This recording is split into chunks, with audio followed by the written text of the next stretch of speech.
Okay, so a little bit of background on this recipe. My first introduction to melon pan was from Shakugano Shana. If you've ever seen it, Shana is constantly eating melon pan. So after watching this anime, I was curious about what it was, so I looked up a recipe on the internet and found this sort of stock recipe that I'm going to give you and then modify a bit. The recipe itself, it gives the proportions for the dough and proportions for the topping, and I just felt that I had way too much topping when I did this. So every subsequent time I've done this, I've done a double batch of the dough and a single batch of the topping, and those are the proportions I'm going to give you here. So you're going to want to start out by preparing your yeast, and what you do for that is you get some warm water, a little bit, so it's warm to the touch, but it doesn't actually feel hot. Now, this is generally about 110 degrees, but you don't really need a thermometer. Just don't, put scalding hot water. Don't put your yeast in scalding hot water. So take 2 packets of dry yeast, half a cup of warm water, and half a teaspoon of sugar. And for the record, I absolutely detest the term packet of dry yeast, because I tend to use yeast out of a jar. Anyways, 1 packet of dry yeast is about 2.5 teaspoons, so what I actually put in here was 1.5 tablespoons of dry yeast. And so mix these up pretty well together, set them aside, and let it sit for a couple minutes. Now you're going to want to combine the other parts for the dough.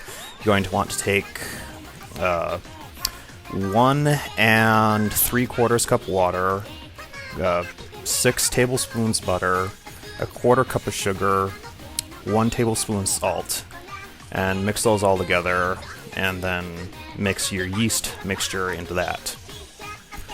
From here, you need to add your flour, and I'm not going to give you any specifics because the amount of flour that you need to add varies quite a bit by humidity and by altitude. So you're going to want to start in by dumping about 3.5 cups in, and then just mix the flour in and just keep on adding more and more and more gradually. And the idea is you're kneading in flour, and you want to get it to the point where it's still sticky with itself, but it doesn't really stick to your hands or the bowl anymore. So once you've got this, set it aside, and let's start working on the filling. The filling that I used was 1.5 cups of red bean paste, 12 ounces of cream cheese, which is 1.5 normal blocks, and half a cup of raisins. Red bean paste, you can get it at any Chinese or Japanese or probably Korean grocery store. There are also, where I live, there are a lot of Thai grocery stores too, and you're probably not going to find it there. So mix these together. I used an electric mixer, and the bowl I had was a little bit too small, so it spattered a bit. Anyways, so once you've got your filling mixed up, set it aside, and let's do the topping. The topping calls for 1.25 cup flour, a pinch of baking powder, 2/3 cup butter, and actually what I do for this is I set aside the 2 tablespoons of butter from the dough and add that with another stick, and that's really close to 2/3 cup. 10 tablespoons of sugar, which is 5/8 or 1/2 and 1/8. 1 egg, and here I'm adding a bit of anise extract. And if you're not familiar with anise, it's very similar to both fennel and licorice. So that's the kind of taste it's going to have.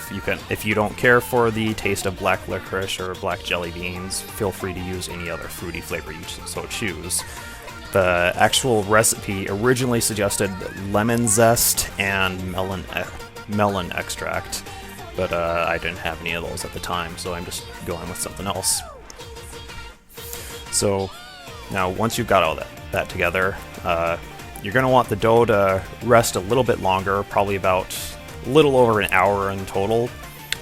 Then once your dough has risen a bit, you're going to want to divide it up into 24 pieces. The best way to do this is divide it into quarters, and then divide those quarters into half, and then divide those halves into thirds. Yay, math. And once you've got those, you're going to want to flatten out the individual pieces, and then put a dollop of about 1/8 cup of filling into it, and then fold the dough over on itself, so the filling is sealed inside. After you've done this with all 24, you're going to take your topping and put a dollop of maybe a little less than a tablespoon onto each. I don't bother to measure this at all. I just spoon it out, and if it looks like one is particularly heavy, I just pick a little bit of topping off and put it on another. And so once you're done with this, you've got your filled rolls with topping. Put them into an oven of 350 degrees Fahrenheit, and let them cook for about 25 minutes.